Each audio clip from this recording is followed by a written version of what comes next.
Making a reenactment of my January 2020 deer season this year for muzzleloader. My reenactment is because I did kill a buck, a nice buck, but I had camera malfunctions. So what I'm going to show you here is I shot some milk jugs.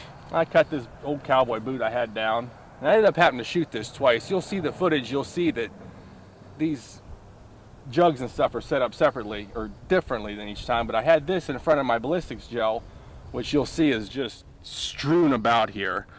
The first time I shot, I hit clear left,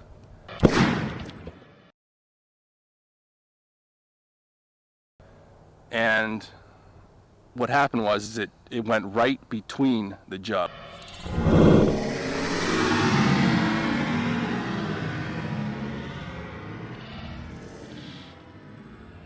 So I went back, reloaded, shot my muzzleloader at this, dead center hit, dead center of the gel, which is going to be one heck of a mess to clean up, sure different than my 22 mag video. I can keep about a 1-inch group at 100 yards with this rifle. I got it shooting about 1.5 inches high at 100 yards.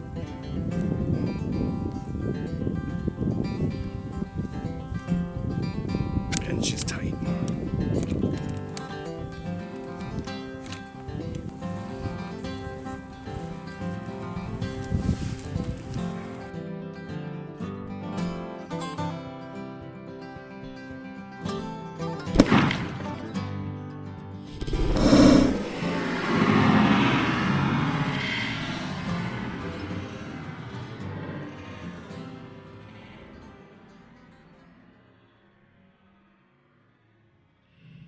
I'm in the exact location. We're on scene. The milk jugs I shot so we can find a bullet, see exactly what this bullet did to the buck I shot, and give you an opportunity to see the area here. Here's a jug shot. Aha, we got it. Oh, let's pour this out on this block here and see what we got. 3 stopped in the 3rd jug. There it is, exactly like the commercials that Barnes says. Perfect mushroom expansion, 100% weight retention, which I will weigh this when we get back to the house. Remington taunts themselves as the deadliest mushroom in the woods, but they don't have anything on Barnes. We have our expanded Barnes Expander MZ 250 grain right here. Perfect expansion. Now I forgot to weigh it first, however I took another one out, 249.9. And we'll do another one just to see how relative they are here. 250.0. Okay, so it's right on. The average of that would be 249.95. So let's see how much weight retention we have with the recovered bullet. Let's get her to 0 and 249.3. Oh, 249. Let's see, let her level out here. 249.4. So 0.6 of a grain. I'd call that 100% weight retention. My 2020 muzzleloading season this year, first day here in Ohio, I went down to a sheep farm that I've hunted at since I was probably 16. I had coyotes there, deer. It's real swampy ground, a lot of thick underbrush. As Ted Nugent says, the swamp donkeys live there. But I had a good time. I went with my buddy, and he ended up shooting at a doe.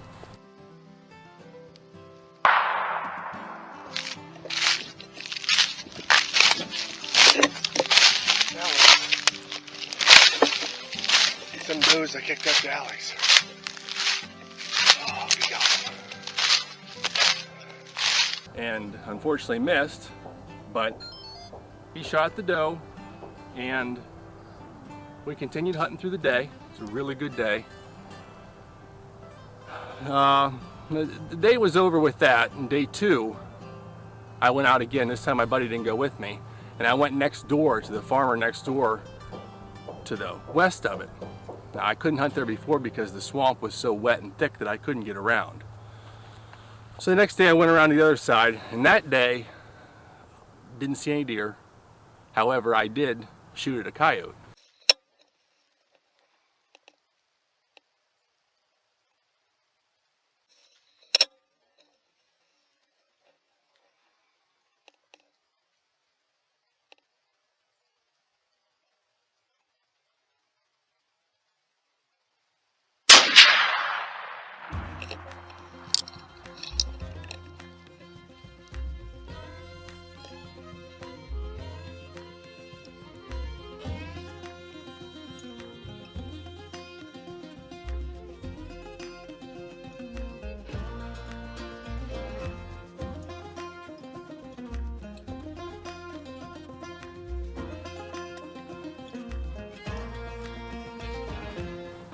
Unfortunately, I shot this coyote and missed. Got all flustered and nervous and missed a coyote that was pissing about 40 yards in front of me. I had no idea it was there. It actually scared me more than anything when I looked up and saw it. This farm had an abandoned barn, a couple abandoned buildings. It was very interesting. I caught myself walking around looking at artifacts more than anything else. But finished the day out, had a good time. That led me to day three. Now day three, I knew that I got to get my stuff together here. I wanted to get a deer, get some more meat in the freezer, and I was going to go ahead and try to get a young doe, even if that meant coming to my house and getting a young doe. Spent the whole day out, didn't see anything. I was getting really frustrated. It was cold. So, I don't know, about an hour before sunlight, I decided I'm going home. When I get to my farm, I'll shoot a doe I got there, and I had been seeing some bucks around. I'll give that a try. I knew where some deer were usually at this time of day. So I came home, and I took the back way through my house, through my woods. I got a path my buddy nicknamed Shine Run. I took that to get to where I wanted to be without spooking the deer.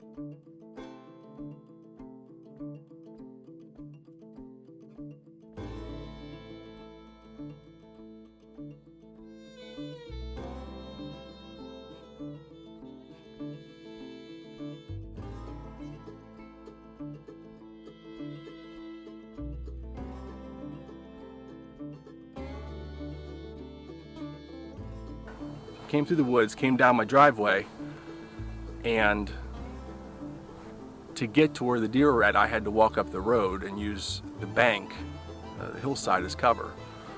Sure enough, when I crossed this hillside, I looked over the hill, and there they were.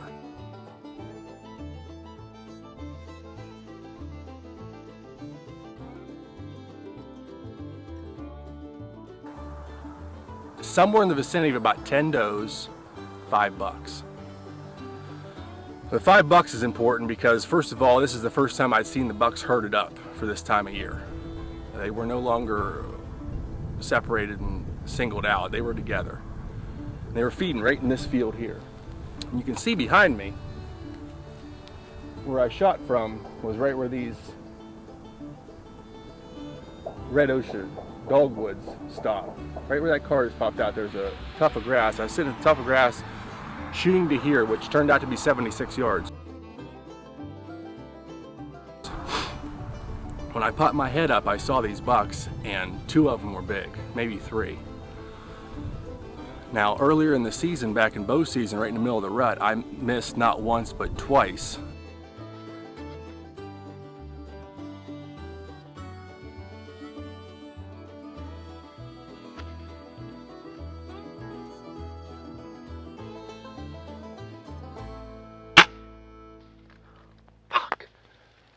A monster buck, somewhere between 160, 180. Missed him not once but twice, once on a Friday and once on a Sunday, back to back. buck fever. That's my only excuse. Once I missed him at 45 yards. He was at 47 yards, and I held for 35 because I was so nervous and wound up that I held in the wrong pin. I didn't count my little stakes out there like I was supposed to.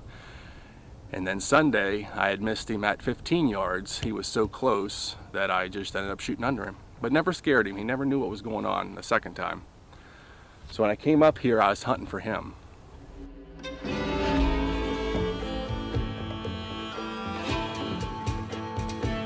Now the light was getting a little dusky out. Rough weather to begin with. It was gray, cloudy skies. So when I looked up, I saw the buck I ended up killing, and he turned his head just right, and I saw Bo. I instantly said to myself, "That's him. That's the one. Third time's a charm." So I laid down, got all steady, and I cracked him. Boom! Muzzleloader sounded out. Everything felt great.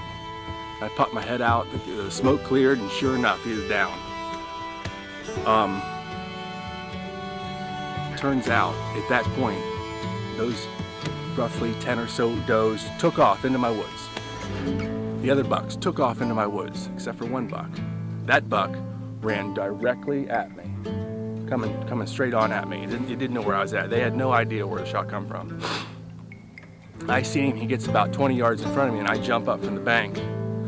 Get, keep him from going over and getting shot the next day, because there's one more day left to muzzleloader. See, I wanted him in my woods because that was the deer.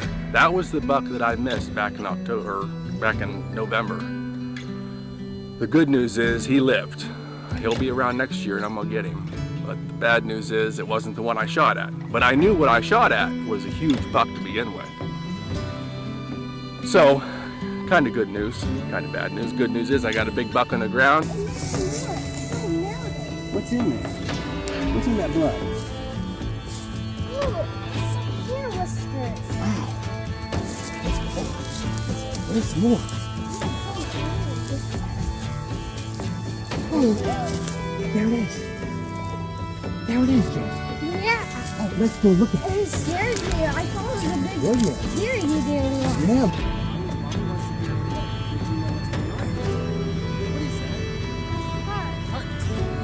Why is it like that? It's broken from the bullet?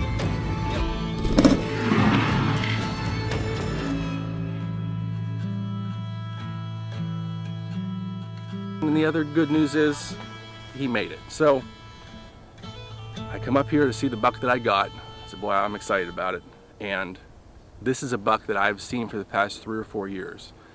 I always called him the wide buck. I don't really have names for these bucks, but this one I called the wide buck. He's really, really wide. And in years past, he has been taller. Well, now as age has come by, he's gotten shorter, but his brow tines ended up having a crab claw on this side, like a triple crab claw on this. He's got a lot of girth to him. So he's got age. Now when I looked at his teeth, his front teeth are worn down to the point of barely out of his gums. He's old and got a big Roman nose, gray face. So he was a beautiful deer, great prize, smart buck. Of course, he'd have been bigger and better years past, but he's lived a good life. He's always been around here. It was a good buck to take. One thing that was interesting is when I was holding his rack, of course, looking it all over, getting all excited, and he's got wood all over it, and I've seen a lot of big trees that are rubbed on. So as I look, and I got my headlight on at this point, and I'm looking, there's pus. It's like an infection on top of his head. I didn't think nothing of it. I thought he had a cut on top of his head or whatnot. But in days past, as I get him skinned and butchered and everything's going great, I ended up doing a European mount on his skull, which turned out awesome. But he has a cracked skull right on his left horn. If you're behind him, it's his left side. There's a crack that's about 1 inch, and it's right across the top. And it goes all the way through, right to his brain. So how bad was this wound? I don't know. I mean, he was pus and infection on the top of his head. The crack goes clear through to his brain. Maybe it's something he would have healed over, or maybe it's something that ended up causing a brain lesion and he would have died anyhow. So between his age, I knew this buck, and how nice he is, and the fact that he was technically wounded, which I sure wouldn't want this in the top of my head, this is definitely a good buck to take out of the herd. So this year's turned out great for me. As the conclusion of the 1920 deer season, I ended up getting the doe at Rush Creek, public ground, and I got this buck on my farm that I've seen for the past 3 or 4 years. So I couldn't be happier. So with that being said, folks, I hope you like this reenactment. Sorry the footage didn't turn out great from my original hunt, but this is better because we're killing 2 birds with 1 stone. From Hoopy TV, you guys have a good one.